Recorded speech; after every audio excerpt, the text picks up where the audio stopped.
Hi ஃபோக்ஸ். எப்போவுமே video start பண்ணும்போது ஒரு இன்ட்ரொடக்ஷன் ஒன்று போட்டு ஸ்டார்ட் பண்ணுறோம். பட் இந்த தடவை இன்ட்ரொடக்ஷனோட ஸ்டார்ட் பண்ணாமல் இதுக்கு லேட்டஸ்ட் நடந்த சம்பவத்தை கேள்விப்பட்டதுலேருந்து என்னோட ஒப்பீனியன் நாங்கள் கொடுக்கலான்னு சொல்லிட்டு நாங்கள் இருக்கோம். அதாங்க, அந்த கல்கட்டாவில் ஒரு டாக்டர் வந்து ரேப் பண்ணி மர்டர் பண்ணிட்டாங்க. அதை பற்றி எங்களோட ஒப்பீனியன் ஷேர் பண்ண போகிறோம். அதான் வேறு எதுவும் இல்லை.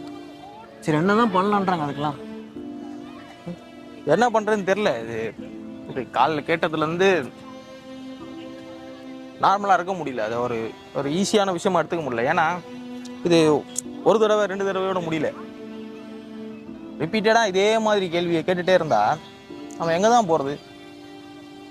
இதுக்கு சொல்யூஷன் இல்லையா இருக்கும்? இதுக்கு சொல்யூஷன் எங்கேருந்து சொல்ல முடியும்? இப்போ நீ யோசிச்சு பாரு. ஓரளவு வளர்ந்து ஓரளவு விளையாடுற டைமில் அவன் பக்கத்தில் போய் விளையாடினா பிரச்சனை. அதை தாண்டி அவங்க ஸ்கூலுக்கு போகிறாங்கன்னா ஸ்கூலில் பிரச்சனை. காலேஜுக்கு போகும்போது அங்கே ஒரு இடத்துல பிரச்சனைன்னு சொல்லிட்டு ஒரு நியூஸ் கேள்விப்படுறான். அவன் பஸ்ஸில் ஃப்ரீயாக போக முடியல. இப்போ பார்த்தா டாக்டருன்றாங்க. அவங்க இதில் வேலை செஞ்ச ஆடிட்டோரியத்துலேயும் இந்த மாதிரி பிரச்சனை நடந்ததுன்னு சொல்லியிருக்கேன். இப்போ இங்கே எந்த பருவத்துலையுமே பிரச்சனை தானா, இல்லை எந்த இடத்துலையுமே பிரச்சனை தானா? எந்த இடத்துல அவங்களுக்கு தைரியம், எந்த இடத்துல தைரியம் கொடுத்து நீ போக சொல்ல முடியும்? எந்த இடத்துல அவங்க தைரியமாக இருக்க முடியும்? எந்த இடத்துல தைரியமாக வீட்டிலேருந்து அவங்கள அனுப்பி வைக்க முடியும்? என்னன்னா, எல்லாமே சுற்றுச்சூழலை சொல்லவும் முடியாது. மக்களாகிய நம்ம தான் எல்லாமே பிரச்சனை. எல்லாமே நம்ம வீட்டிலேருந்து ஆரம்பிக்கணும். லைக் இப்போது நமக்கு ஒரு பொண்ணு இருக்குன்னா அந்த பொண்ணுக்கான ஃப்ரீடம் கொடுக்க முடியுமா முடியாதா, எங்கே கொடுக்கணும் எங்கே கொடுக்கக்கூடாதுன்றது நீ நானும் முடிவெடுக்கிற மாதிரி தான். ஒரு பெற்ற தகப்பனாவோ இல்லை பெற்ற ஒரு தாயாவோ அவங்க பண்ண வேண்டிய வேலைகள் இதெல்லாம். அவங்க தான் சொல்லணும் எங்கே கொடுக்கணும் எங்கே கொடுக்கக்கூடாது ஃப்ரீடம்ன்ற விஷயங்களை. என்னதான் பண்ண முடியும் அதுக்கு? வேற என்ன சொல்யூஷன்? ஃப்ரீடம் சொல்கிற நான் கேட்குறேன். இப்போ அவங்க ஒரு டைம் மேலேனா ஸ்கூல் போய் தான் ஆகணும், அவன் படித்து தான் ஆகணும், வேலைக்கு போய் தான் ஆகணும், அதுக்கு அனுப்பி தான் ஆகணும்.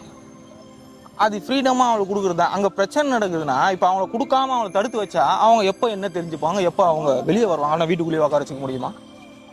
அப்போ ஃப்ரீடம் கொடுக்கணும்னா அவங்களை அனுப்பி ஆகணும். ஒரு ஸ்டேஜில் ஒவ்வொருத்தர் ஒரு விஷயத்த பண்ணி தான் ஆகணும், அவங்க போய் தான் ஆகணும், அவங்க கேரியரை பார்த்து தான் ஆகணும். இதெல்லாம் பார்க்கும்போது இந்த பிரச்சனை வருதுன்னு சொல்லிட்டு நீ சொல்கிற மாதிரி அவங்க ஃப்ரீடம் இங்கே அனுப்பக்கூடாது, அங்கே அனுப்பக்கூடாது, இங்கே போகக்கூடாது, அங்கே போகக்கூடாதுன்னு சொன்னால் அவங்களே ஃபஸ்ட் நம்மளை புரிஞ்சிக்க மாட்டாங்களே.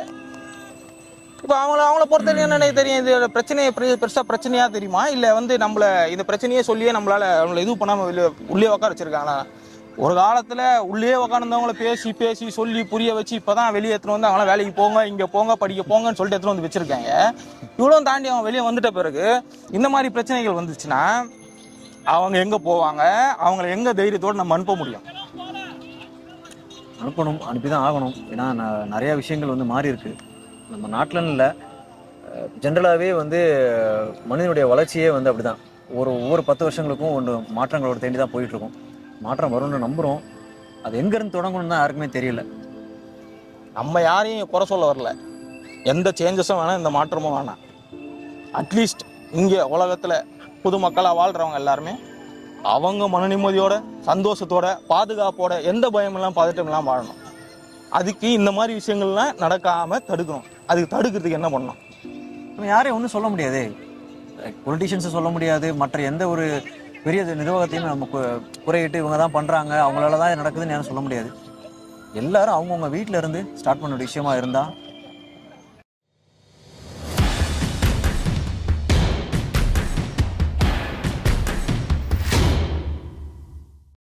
உங்கள் பேர் என்னக்கா? என் பேர் தங்கமணி. தங்கமணி அக்கா, இப்போ லேட்டஸ்ட்டாக ஒரு நியூஸ் கேள்விப்பட்டிருப்பீங்க. இந்த கொல்கட்டாவில் ஒருத்தவங்களுக்கு இந்த மாதிரி சம்பவம் நடந்தது. ரெகுலராக இந்த மாதிரி சம்பவங்கள் தான் நிறைய நம்ம பார்த்துட்ருக்கோம், அடிக்கடி தொடர்ச்சியாக. இதுக்கு உங்களோட கருத்து என்ன? நீங்கள் என்ன சொல்ல வரீங்க? இப்போ லேடிஸ்னால் அவ்வளோ கேவலம் இல்லையா? நாங்களும் பொம்பளை தானே, உங்களை பெற்றவங்களும் ஒரு லேடிஸ் தானே. அந்த மரியாதை ஏன் கொடுக்க மாட்டீங்க?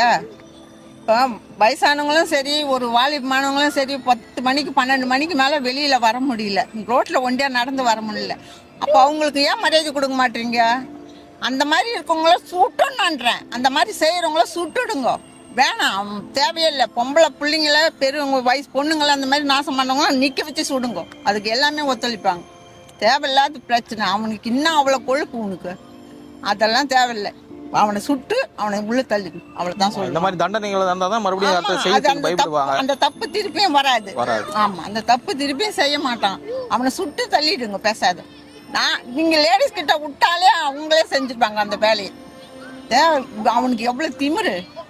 ஒரு வேலைக்கு போனால் நம்ம பெற்றவங்க ஒரு படித்து ஒரு நல்ல நிலைமைக்கு வரணும்னு தான் அனுப்பி வைக்கிறோம். இவங்க இந்த மாதிரி பண்ணுறதுனால அவங்களாம் அனுப்புறதுக்கு பயமாக இருக்குது. இப்போ பொம்பளை பிள்ளைய வெளியே அனுப்புறதுக்கே பயமாக இருக்குது. 5 வயசு 6 வயசு 12 வயசு 1 வயசு இந்த மாதிரி பிள்ளைங்கள்லாம் இந்த மாதிரி பண்ண மாட்டாங்க. இதுக்கு எதுக்கு ஒரு நாட்டில் இந்த மாதிரி வயசே இல்லை. ஏன்னா சின்ன வயசுலேருந்து எல்லாருமே பெரியவங்கலேருந்து எல்லாருமே இதில் பாதிக்கும். அதுதான் சொல்கிறேன். எப்படி இது பொம்பளைங்க உங்களை பெற்று வளர்த்தவங்களும் நாங்கள் தானேப்பா, லேடிஸ் தானே. அப்படி எதுக்கு அந்த மாதிரி செய்கிறீங்க? எந்த தைரியத்தில் வெளியே அனுப்ப முடியும்? அவங்கள படிக்கிறதுக்கோ வேலைக்கோ இல்லை வெளிநாட்டுக்கு படிக்கிறதுக்கோ எதுக்குமே அனுப்ப முடியாது. அவனுங்கள நாசம் பண்ணிடணுன்றேன் நான். சுட்டு தள்ளிடும். இல்லையா பொம்பளை கிட்ட விடுங்க, அவள் நாங்கள் என்ன பண்ணணுமோ அந்த மாதிரி பண்ணிடுவாங்க. ஆமாம், அந்த மாதிரி கரெக்டு. உங்கள் கருத்து புரியுதுக்கா. ரொம்ப நன்றி அதை ஷேர் பண்ணதுக்கு. இல்லையா உண்மையிலே நானும் டிவியில் பார்த்தேன், 2-3 வாட்டி பார்த்தேன். ஆனால் இவனுங்கெல்லாம் விடக்கூடாது. இந்த மாதிரி ஆள்லாம் விடவே கூடாது. இப்படி இவன் பொம்பளைங்களை நாசம் பண்ணுறவங்களாம் இந்த நாட்டில் இருக்கக்கூடாது. சாவடிச்சு போட்டணும். எனக்கு தூக்கு தண்டனை கொண்டு கொடுங்க. அதை செய்யுங்க. சரி, நன்றிக்கா. வணக்கம் சார். சொல்லுங்கள் சார். உங்கள் பேர் சார்? என் பேர் Rajinikanth. Okay, super sir. Sir, இப்போது சமீபத்தில் கேள்விப்பட்டிருப்பீங்க இந்த மாதிரி கொல்கட்டாவில் ஒருத்தவங்க டாக்டருக்கு நடந்த விஷயங்கள். இந்த மாதிரி பல விஷயங்கள் நம்ம ரெகுலராக கேள்விப்பட்டுட்டு தான் இருக்கும். இதுக்கு சம்மந்தப்பட்ட உங்களுக்கு ஏதாவது கருத்து எதாவது இருந்தால் சொல்லலாம், இல்லை அதுக்கு எதாவது தீர்வு ஏதாவது நீங்கள் சொல்லலாம், நான் சொல்லலாம். ஆக்சுவலாக இது இப்போ ரீசெண்டாக பார்க்கும்போது இது மாதிரி சம்பவம் வந்து பரவலாக வந்து நடந்துன்னு தான் இருக்குது. இது முதல்ல மீடியாவுடைய எப்படி சொல்கிறதுன்னா, ஓகே, மீடியா மூலம் நமக்கு நிறைய இன்ஃபர்மேஷன் வருது. ஆக்சுவலாகவே இது வன்மையாக கண்டிக்கத்தக்கது. ஏன்னா நாமெல்லாம் ஹியூமன் பீயிங்ஸ், நம்ம டெமோக்ராட்டிக் கண்ட்ரியில் இருக்கோம். ஆக்சுவலாகவே இது மாதிரி சுச்சுவேஷனை வந்து ஃபர்ஸ்ட் ஆல் ஒன்று எப்படின்னா பனிஷ்மெண்ட் வந்து ஹெவியாக இருக்கணும் சார். ஆக்சுவலாகவே ஈவன் இப்போ சவுதிலாம் பார்த்துன்னு வச்சுங்களேன், ஒரு பனிஷ்மெண்ட்லாம் பார்த்தா ஹெவியாக இருக்கும். ஹெவினா சும்மாலாம் இல்லை. ஆக்சுவலாக இந்த வாய்தா கேஸ் இதெல்லாம் இல்லை. ஒன்ஸ் அது ப்ரூவன் ரிசல்ட்னா அவனை சாவடிக்கிறது போகுது. இப்படி தான் இது மாதிரி தான் வந்து பண்ணுறாங்க. ஸோ இது மாதிரி ஒரு கைண்ட் ஆஃப் ஒரு பனிஷ்மெண்ட் கொடுத்தா ஓரளவுக்கு கண்ட்ரோல் பண்ணலாம். அது வந்து என்னுடைய ஸ்ட்ராங்கான ஒரு இது என்ன சொல்கிறது, ஒரு தீர்வு கிடைக்கிறதுக்கு ஒரு வாய்ப்பு இருக்குது. ஆக்சுவலாக ரெண்டாவது வந்து நம்ம எல்லாம் ஹியூமன் பீயிங்ஸ். ஆக்சுவலாக எதுக்காக இதெல்லாம் பண்ணுறாங்க என்பது ஒரு ஆச்சரியமாக இருக்குது. ஆக்சுவலாக தானாக திருந்தணும் எல்லாம் இது மாதிரி என்னென்னா, இது அவேர்னஸ் வந்து நம்ம என்ன பண்ணணும்னா த்ரூஅவுட் த இந்தியா எல்லா இடத்துலையும் வந்து இப்போ எல்லாத்துக்கும் பார்த்தா ரேடியோ மூலம் டிவி மூலம் எல்லாமே வேற ஒரு அட்வர்டைஸ்மெண்ட்லாம் வந்துருக்கு.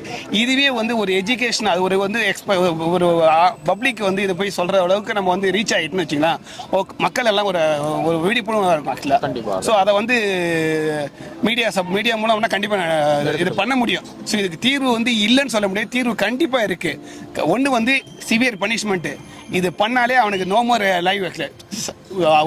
ஸ்ட்ரைட்டாகவே என்னது பனிஷ்மெண்ட் தான், என்ன சொல்கிறது, டெத் பெனால்ட்டி தான். அப்படி கொடுத்தோன்னு வச்சுங்களேன், கொஞ்சம் யோசிப்போம். அட்லீஸ்ட் அதே மாதிரி பயப்படும். அது மட்டும் இல்லை, இது சொல்கிறது மட்டும் இல்லை, இது வந்து 2 பேருக்கு ப்ரூவ் பண்ணி காமிக்கணும். 2 பேர் இது மாதிரி செய்யணும். அதை பார்த்துன்னு வச்சுக்கலாம், ஆட்டோமேட்டிக் என்ன ஆகும், அந்த பயம் அவனுக்கு வர ஆரம்பிச்சிடும். ஸோ இது மாதிரி பண்ணால் எனக்கு பெட்டராக இருக்கும்னு தோணுது. அது இல்லாதனால தான் செஞ்சு என்ன பண்ணிட்டு போகிறாங்கன்ற. ஏன்னா நம்ம டெமோக்ராட்டிக் கண்ட்ரி சொல்லிட்டேன்னா எல்லாத்துக்கும் வந்து நம்ம எந்த தப்பு பண்ணாலும் இப்போ பார்த்தோன்னு வச்சுங்களேன், ஏதோ ஒரு லூப் ஹோல் இருக்குது. அதை எஸ்கேப் ஆகி வரதுக்கு அதை தான் வந்து மிஸ்யூஸ் பண்ணிட்டு தேர் people are doing actually.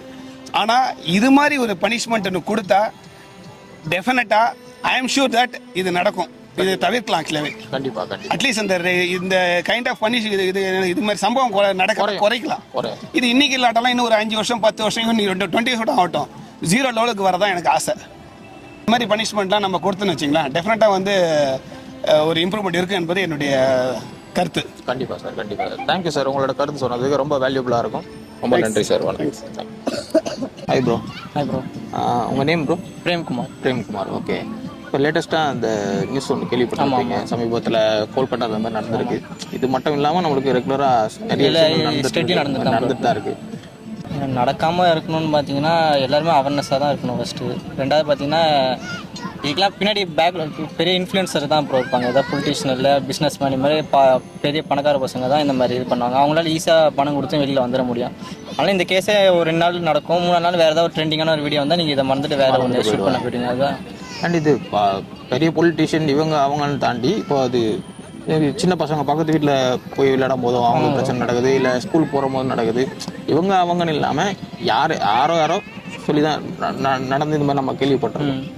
So இதை தடுக்கணும்னா என்ன பண்ணலாம்? தடுக்கணும்னா என்ன பண்ணணும் பார்த்தீங்கன்னா, இப்போ எல்லாருமே போய் ஓப்பனாக நம்ம குரல் கொடுக்கணும். இப்போ எல்லாரும் பார்த்தீங்கன்னா நம்ம ஃபோனில் பார்த்துட்டு ஸ்டேட்டஸ் போடுறதுனால ஸ்டோரி போடனாலும் எதுவும் பண்ண முடியாது. கண்டிப்பாக எல்லாரும் போய் நம்மளோட இப்போ நமக்கு வேலை இருக்குன்னு சொல்லி நம்ம ஒதுங்கலாமல் எல்லாரும் போய் ஒன்றா போய் யூனிட்டியாக தான் இது பண்ணால் தான் இது சால்வ் ஆகும். இல்லை எனக்கு ஒர்க் இருக்குது நம்ம இது பண்ண முடியாது, சும்மா நான் ஸ்டோரி இல்லை ரீல்ஸ் மூலியமாக நான் சப்போர்ட் பண்ணுறேன், ஒன்றும் பண்ண முடியாது. ஸ்டோரி ஒரு 24 hours இருக்கும், அதுவும் போயிடும். கண்டிப்பாக இது நம்ம நார்மலாக பண்ணுறது நம்மளும் 24 hours இதை மறந்துட்டு வேறு ஒன்று போயிடும். ஆனால் எல்லாருமே போய் இதை சப்போர்ட் பண்ணி நம்ம ப்ரொடெஸ்ட் மாதிரி பண்ணால் தான் நடக்கும்.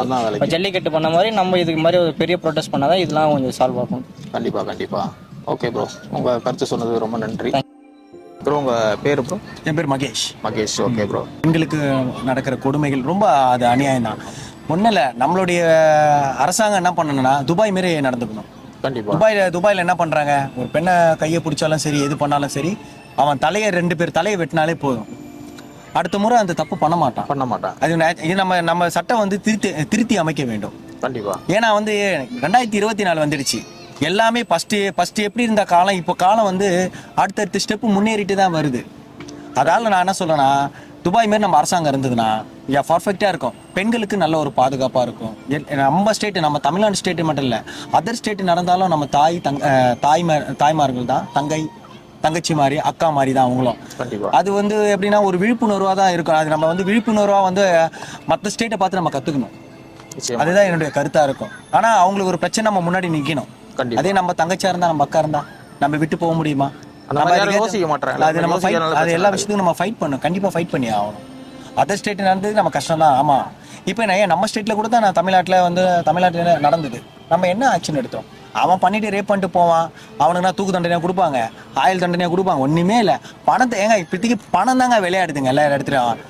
எல்லாமே ஸ்ட்ரிக்டாக இருந்தனா, ப்ரொஃபஷனல் எல்லாமே சிஸ்டம் கரெக்டாக இருந்தனா, நடைமுறையில் கரெக்டாக இப்போ வர நடைமுறையில் கரெக்டாக கொண்டு வந்தால் நல்லா இருக்கும். நான் நினைக்கிறேன் பெண்களுக்கு ஒரு பாதுகாப்பாக இருக்கும், எல்லாருக்கும் ஒரு பாதுகாப்பு, குழந்தைகளிருந்து.